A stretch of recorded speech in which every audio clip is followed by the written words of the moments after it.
Welcome to the Lust for Life podcast, where Jake and I talk about our week and different reflections that we have about it. And just like every other week, this week was very eventful. I guess we could just recap from the beginning. Hurricane Helene, we kind of got more word of the effects of that, which was pretty sad. Western North Carolina got hit really, really hard with Hurricane Helene, and Asheville was pretty obliterated by it. The pictures are really, really sad, and so lots of relief groups are going out there to help, and we're trying to help. We're just still researching what exactly we want to do to help, but yeah, really sad. Hundreds of people are dead, and homes are lost. It's been really, really sad to see, but yeah, got more wind of that this week and kind of what's going on down there. Follow up on last week, Finley, the little Scotty who had a little seizure, at our Scotty meetup. He's doing good. He had his echocardiogram on Tuesday, and I don't know what the results showed on that, but the doctor is just monitoring him. They found it odd that he had a seizure, and it wasn't really even that hot, but so they're still monitoring him. And this week, I kind of just talked about my tooth pain that was starting last week that got pretty severe, and we will touch on that a little bit more later. But I ended up flying to Utah to get it taken care of because it was such a mess with everything, but it's taken care of, and that's good.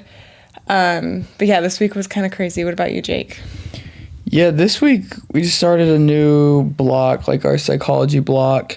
Training was all right. My hips was really weird. I didn't get a lot of sleep the beginning of the week, which Tennessee will explain why later. And I just think that led to just poor recovery. So my IT band was just really achy for 2 days. So I took it a little chill, but then I got some good training in the end of the week.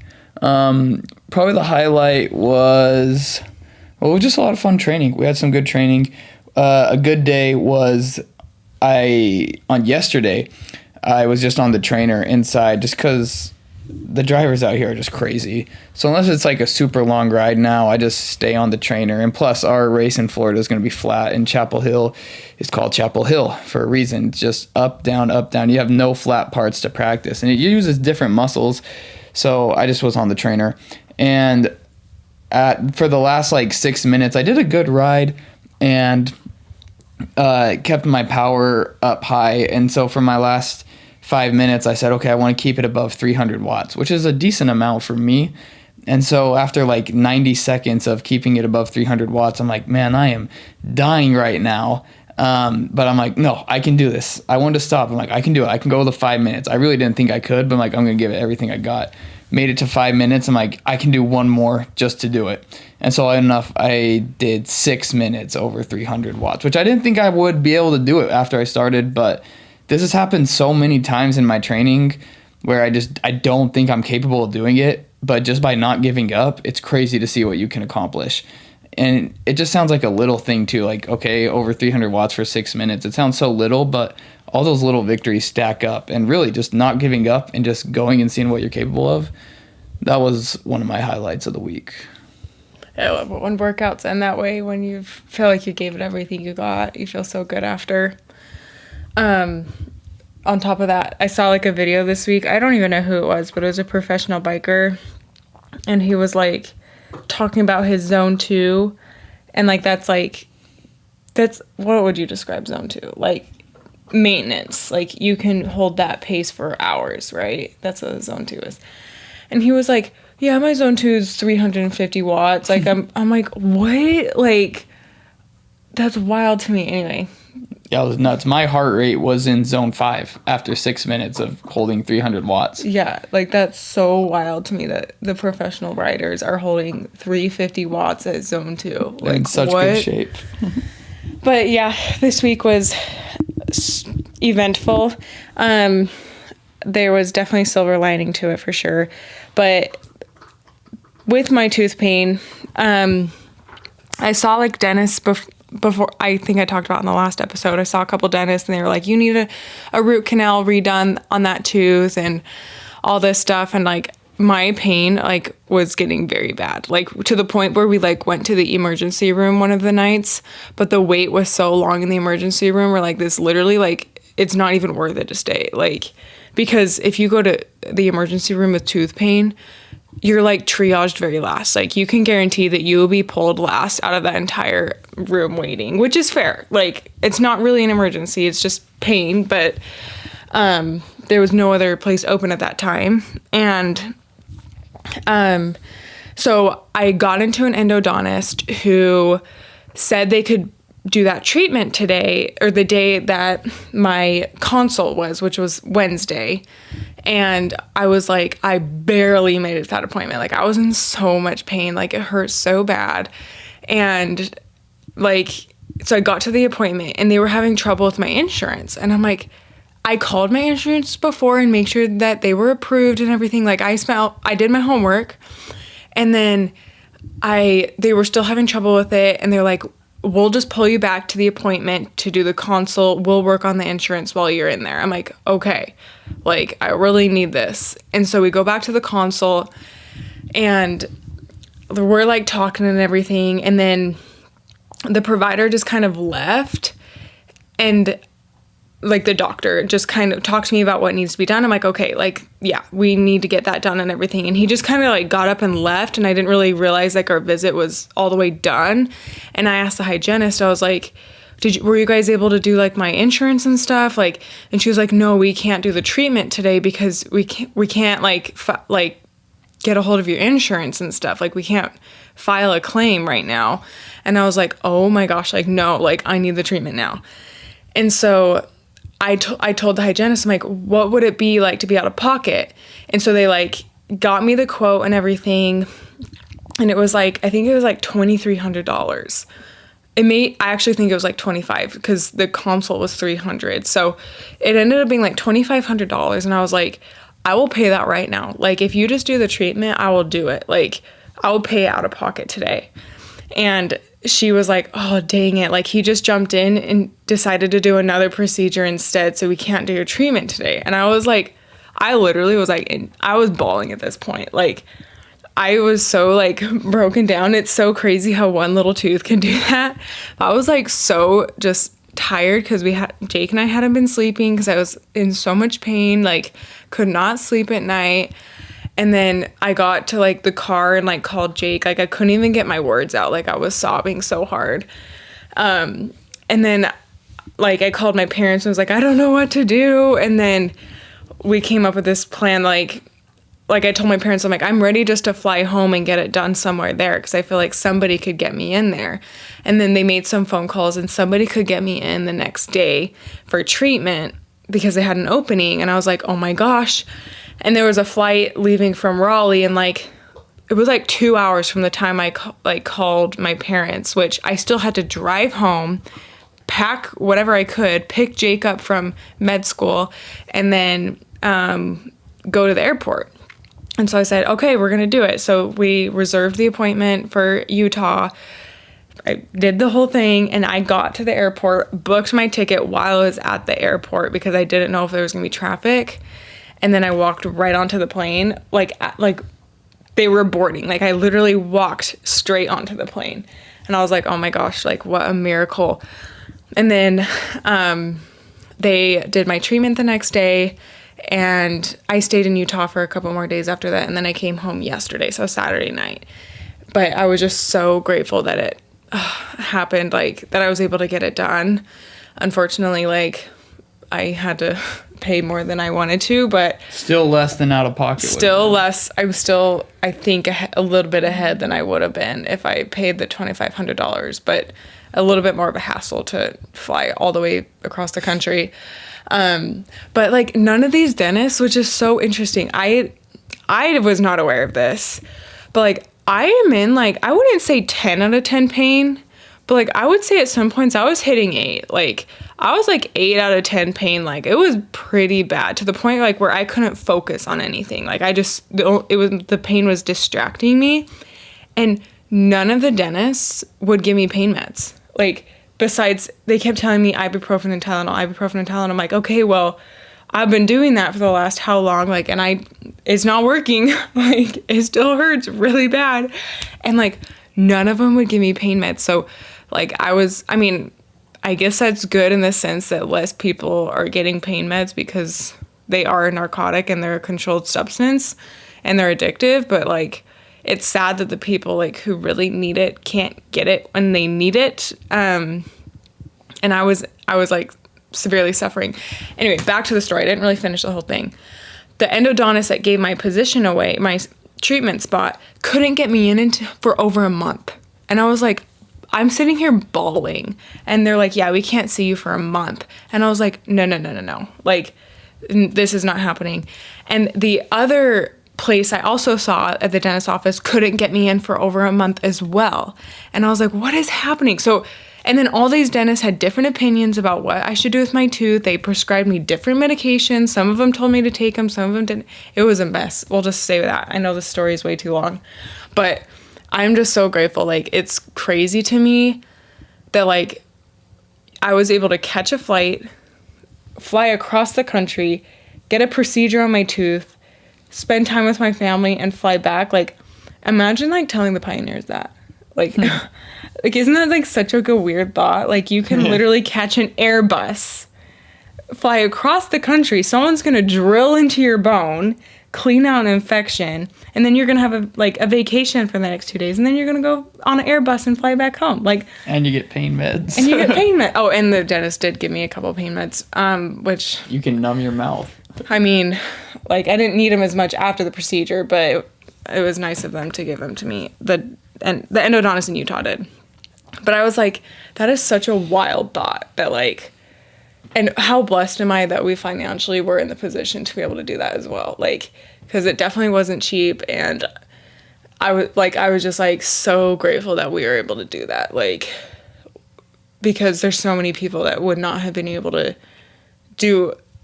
be blessed by that. And everything worked out so well, and obviously was meant to work out the way it was. And I got to spend time with my family. My little sister just got a little baby Cavapoo, and it is freaking so cute. So I got to snuggle that dog a lot. But it was just good to be able to be back home for a little bit, see everybody. But yeah, I'm so tired still. Because I hadn't slept all week, and then the stress of everything. And then I didn't train at all for the Ironman because it was so painful. Like, we tried, what was it, Tuesday? We tried to go on a run together, and just the gravity pulling on my tooth every step was, like, excruciating. It hurt so bad. But yeah, that was such a crazy week, but I'm glad it all worked out the way it did. It was perfect. My work was flexible, and so we were blessed. And today was conference. Or yesterday was too, but I was flying. But today we hung out and just watched conference together, and it was a nice day. We had French toast this morning. Oh my gosh. One of the neighbors had a party last night. And I go to take Lucy out this morning, and Lucy starts like chowing down on something outside. And I'm like, what are you eating? Like, I look over, straight puke. Like, somebody had a little too much fun and puked on, like, right next to the sidewalk. So Lucy was eating her morning kibble, and then I'm like, ew, gross. So I pull her away, and then we walk a little bit farther, and she starts chowing down again, and I'm on another spot, and I'm like, oh my gosh, are you kidding me? So I pull her back. Another little yummy treasure she found, more puke. But so that was, yeah, we didn't really let her in the bed too much after that. We let it salivate out. I fed her breakfast after. It was like trying to like re-salivate everything. Hopefully her tummy of steel can handle all that. I'm trying to think what else happened this week. What else happened this week? It was a regular... That was not a regular week. No, yeah, it's true. It was not a regular week. This was a very long week. Anything but. I am so glad you got your tooth drilled out. I think Jake was more happy than me. I felt so bad seeing you in so much pain. I could tell it was, one, you're in pain. Two, it was bothering you not being able to do everything you could. And then two, I was just sick and not sleeping. Like, we did not go to sleep, and it threw off my whole sleep schedule. Like, normally I go to bed at 9, wake up at 5, but like, We were sleeping whenever we could. I couldn't go to sleep till like 1, and then it would be awful quality, and then I'd wake up at like 7 or 8 and barely be on time to class. Like, it just was not working good this week with the sleep. So hopefully tonight we can get it reset. But yeah, I felt bad for you. I'm glad it got taken care of. Yeah, it's so funny. I was telling Jake it was not in my 2024 bingo card that a toothache would be the thing that jeopardizes me getting to the Ironman in a month. You would think it would be, shin splints or something else. No, a toothache. I was like, that's like very humbling. But you overcame. It's just amazing how everything in your body has to work so perfectly, and if it doesn't, it's like catastrophic sometimes, and your life just changes with one little tooth. That's so crazy to me. It is so nuts. I had no idea a toothache could hurt that bad. Oh yeah, it was bad. But anyway, I'm trying to think. Conference was really good. What are some of your favorite thoughts that you took away from conference today? My biggest thought was rededicate yourself to Christ. Like, really. Well, like, my brother asked me the other day, like, if someone came into your house, like, he said it jokingly, would they be able to convict you of being a Christian? Like, do you have pictures of Christ along the wall? Like, do you have your scriptures, like a Bible or Book of Mormon out? And so then I want to take a step further. If someone watched you for a day, would they be able to convict you of being a Christian? And so I think there's a lot of things I've been slacking on and have been getting a little lazy in regards to like spending time with the Lord each day, either through my prayers or through my scripture study. And so I want to rededicate myself to that and be better with that. And then like, just always just treat everyone kind. I like that. If they watched you every day, would they be able to tell you're a Christian? I like that. Because it's literally like walk the talk. You know? Yeah. It's like there was this book, it's called What Radical Husbands Do, and at one point in the book he talks about he's on a day-to-day him and his wife almost split up, and so he says, just give me one more day. And so then he said, I treated my marriage like I'm on a day-to-day contract, like I have to prove my love to her like every single day. And he goes, I know that's not what she thinks, but he's like, that's what I want to think, so I can be the best possible husband for her every single day. And so then I think also, like, do the same for God, because we're in a relationship with him. And so let him know, like, yeah, I will serve you every single day, and I will be your disciple every single day. Yeah, I really like that. I'm trying to think. And we were actually looking around our house. We do have a picture of Christ, but we're also we have an American flag. We do have an American flag. We have a few American flags around, so I kind of wonder, it's interesting how like Christianity is tied to American flag oftentimes, but so that's what we said. We're like, well, we have a picture of Jesus, and we have like 3 American flags. I have an In God We Trust patch right on my weighted vest below the American flag, so they'd be able to convict us of being a patriot, a Christian. Yeah. Things I would want to be convicted of.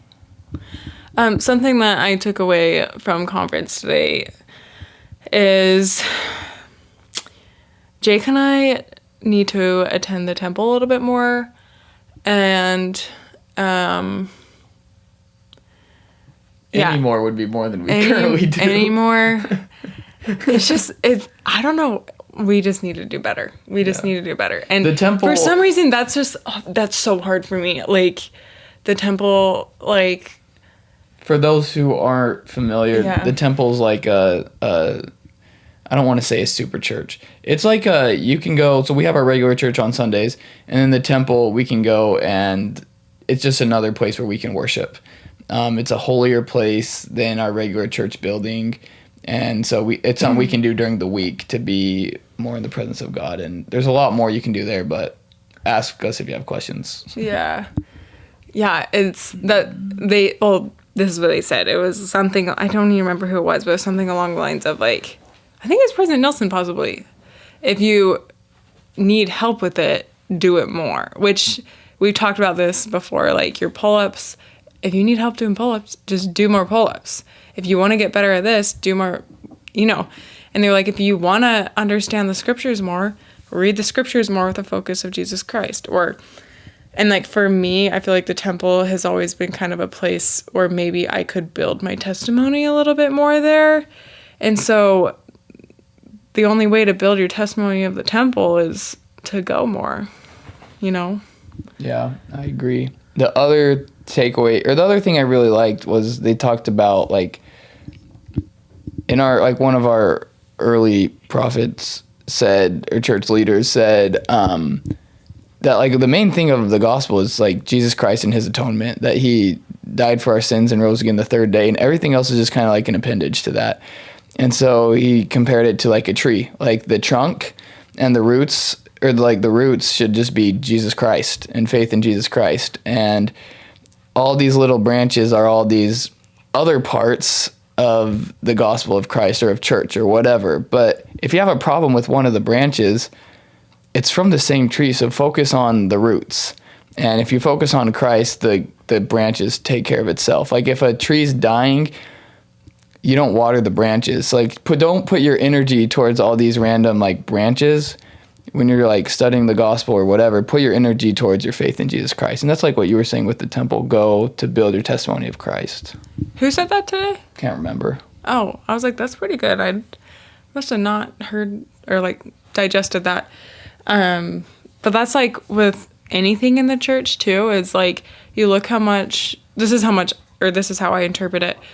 You look how much it's changed since, it was established with Joseph Smith, or not established, restored.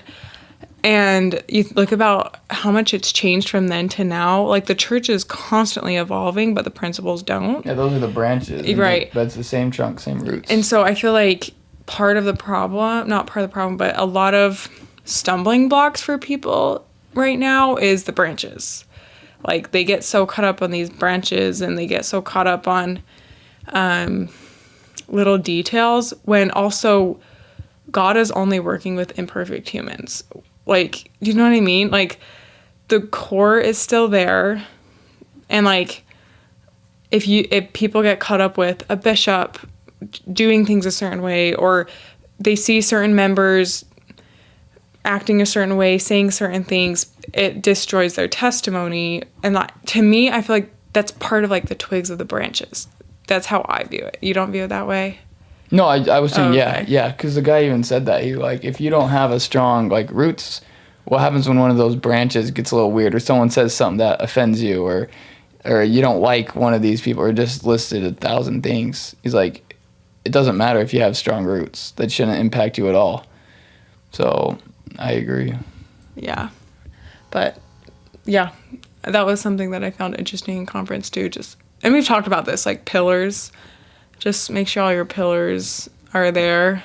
Because if one pillar kind of is weak, the whole structure is jeopardized, But that's the beauty of it. I feel like you listen to it and you're like, I've never heard this talk before. And you did hear it, you just hear it in a different way. But that was our week. I'm trying to think of anything else. Can you think of anything, Jake? No, just excited to get after it this week. Yeah, excited, and every week brings something new. Hopefully it's not as crazy this week, but we're cracking down on the time to the Ironman. So yeah, we'll see y'all next week.